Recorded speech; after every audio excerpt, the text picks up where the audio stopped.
안녕하세요. 여러분한테 복싱 강의를 하고 있는 의정부 복싱협회 강사 김은준입니다.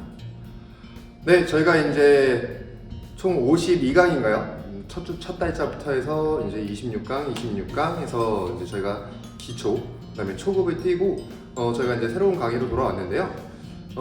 이번 강의는 이제 저희가 좀 고민을 많이 했는데 어떤 식으로 진행을 할지 조금 이따 자세하게 설명을 해드리도록 하고요.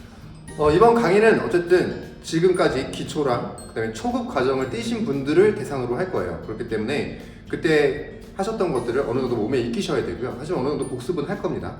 근데 어느 정도는 이제 그 완전 초보자를 대상으로 하는 강의는 아니라는 점을 좀 알아주셨으면 좋겠고요. 이번 달 강의 어떻게 진행을 할 건지 먼저 좀 설명을 하고 가도록 할게요. 네, 그럼 이번 달 강의 이제 26강을 어떤 식으로 진행할 건지 이제 좀 설명을 드릴 건데, 왜 이 설명을 드리냐면, 어떻게 보면은 반복인 것 같기도 하고, 어떻게 보면은 다른 내용인 것 같기도 하실 거라서 그래요. 왜냐면 또 영상을 중간중간 끊어보시는 분들은, 뭐야, 똑같은 거 아니야? 이건 뭐지? 이렇게 헷갈리실 수도 있거든요. 그러니까 그런 식으로 내용을 풀 건데, 일단 기본적으로 저희가 이번 달 강의는 그 제목을 복싱 어드바이스로 정했어요. 왜 정했냐면 제가 지난 강의 마지막 때 중급 강의 그리고 중급보다 전 단계 강의를 다른 강사님이 저희랑 동기간에 하고 계셨다고 말씀을 드렸잖아요. 그렇기 때문에 저희가 이제 기초, 그다음에 초급 과정을 띄고 다음에 이제 그 단계로 넘어가야 되는 게 정상일 수도 있어요. 근데 솔직히 말씀을 드리면 만약에 이 강의가 원래 처음에는 이제 복싱을 안 배워보신 분들, 기초 강의 할 때 그러니까 전혀 복싱을 접해보시지 않은 분들도 대상으로 하는 그런 강의였거든요. 만약에 그 순서를 그대로 따라왔다라고 한다면 지금 이제 3달 차가 되는 거예요. 솔직히 말씀드려서 3달 차면요 체육관에서 뭔가 더 나가지 않아요. 지금 여태까지 해온 것들을 몸에 익히는 것도 아직 안 됐습니다. 물론 뭐 한 달 반 뭐 이렇게 됐다고 해서 뭐 그때도 생활체육 시합 나가시는 분들도 있고 스파링을 막 하시는 분들도 있긴 있어요. 근데 그렇다라고 해서 그 한 달 반 된 사람이 그 지금까지 해왔던 기초랑 초급 강의를 몸에 익혔느냐, 그 자세가 딱딱딱 나오느냐, 전혀 그렇지 않습니다. 그 친구들이 그 분들이 하는 것도 결국에는 지금까지는 계속 여태까지 배운 것의 반복이에요. 그렇기 때문에 지금 3달 차에 저희가 중급을 간다든지 무슨 뭐 생활체육 대비반, 생활체육 대회 대비반 이런 강의를 한다라는 게 사실 순서가 지금 너무 급격하게 진행이 되거든요. 그렇기 때문에 저희가 좀 고민을 되게 많이 했는데 그렇다라고 저희가 또 26강 강의를 하는데 그냥 복습만 할 수도 없고 그렇다라고 해서 더 높은 수준의 것을 바로 넘어가기도 애매하고 실제로 체육관에서도 그렇게 진행되지 않아요. 복싱이라는 게 생각보다 몸에 익히는 게 어렵기 때문에 실제로 그렇게 진행은 되지 않습니다. 그래서 저희가 어떤 식으로 가기로 정했냐면 저희 이번 강의는 그 어드바이스라는 말답게 일단 처음부터 이제 보통 우리가 이제 복싱 선수들이 하는 운동 훈련법들 뭐 예를 들어서 이제 뭐 몸 푸는 건 아니고 이제 뭐 로드워크를 한다든지 뭐 줄넘기를 한다든지 그럼 이제 펀치를 내겠죠. 뭐 그런 순서에 약간 맞춰서 처음에 배웠던 것들을 다시 한번 되짚을 거예요. 그래서 여러분들이 지금 연습하시는 분들 지금쯤이면 3개월 차쯤이면 이제 뭐 관장님이 안 보시는데도 되게 열심히 막 하실 때 기초적인 거 까먹고 이상한 자세가 배어있는 분들도 상당히 많거든요. 그러니까 그런 완전 기초적인 부분들 그냥 간략하게 다시 한번 잡아 드릴 거고요. 그리고 제가 강의 중간중간마다 그런 얘기를 많이 했어요. 이렇게만 내는 펀치가 있는 건 아니다. 뭐 이렇게만 낼 수 있는 건 아니다. 라는 얘기를 했는데 알려드리지 않았거든요. 왜냐면 기본적인 움직임들을 몸에 이제 배우기 위해서예요.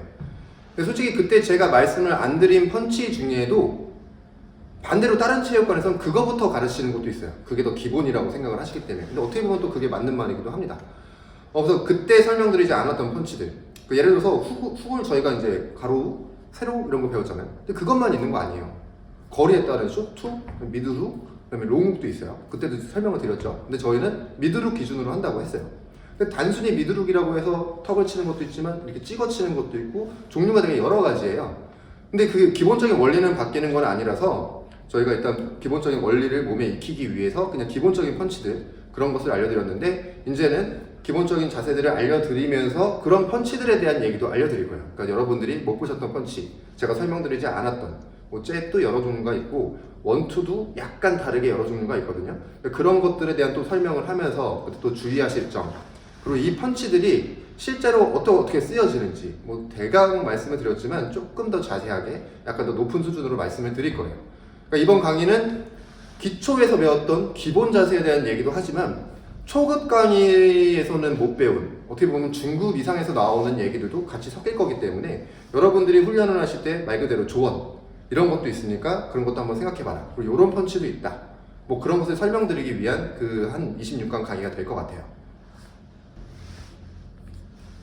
네, 그러면 이번 달 강의 얘기를 계속 하고 있는데 지금 뭐 아마 첫 강은 거의 지금 이 정도 얘기로 풀 것 같아요. 왜냐면 이제 여러분들이 아셔야 되는 것들이 좀 있어서 말로 설명드리는 시간이 좀 있을 거예요.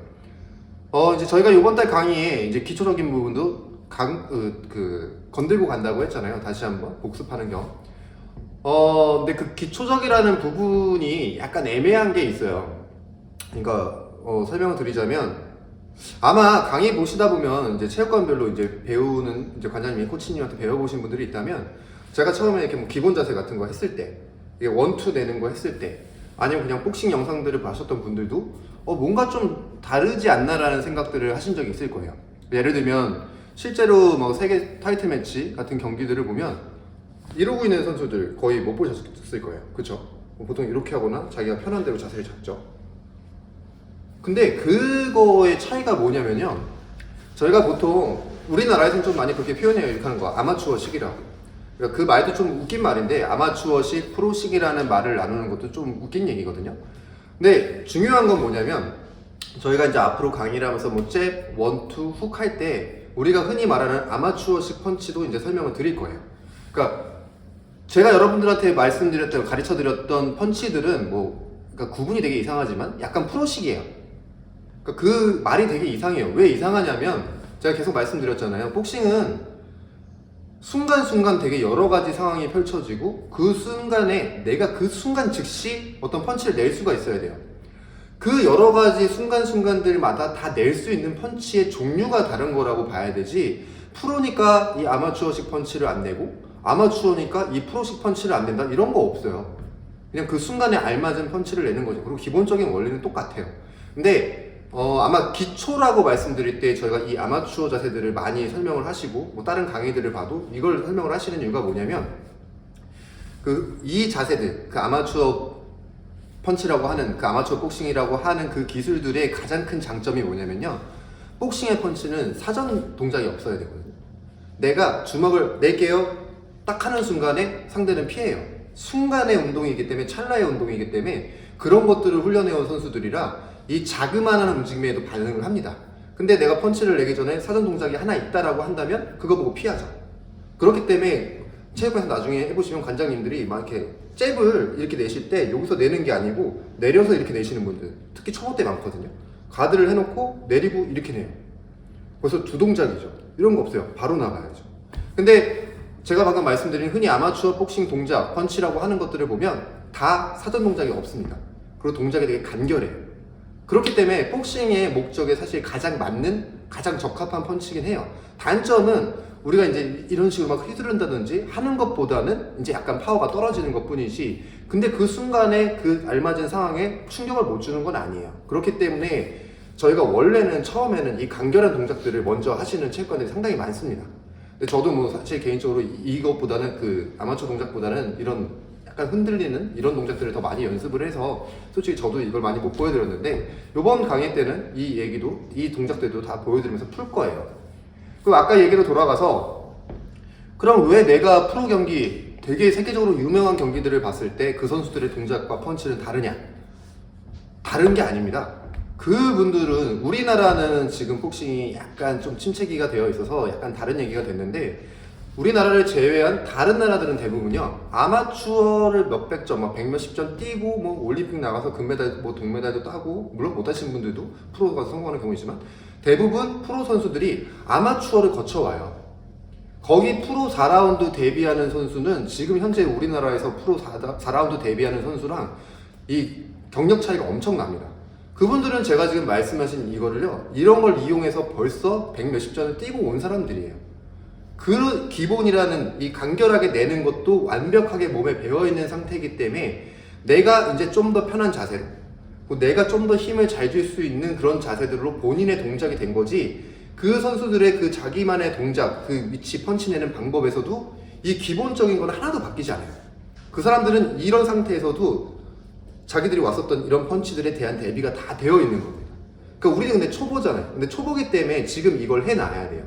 지금 무조건 그 사람들이 멋있고 멋있다, 막 뭔가 있어 보인다라고 해서 그 포즈들을 따라하다 보면 우리는 그분들처럼 반응을 할 수가 없어요. 그리고 그분들이 할 수 있는 그런 준비가 다 되어 있지가 않습니다. 그런 펀치를 낼 수도 없고요. 그렇기 때문에 이제 기본적인 것들을 계속 연습을 하시라고 말씀을 드리는 거예요.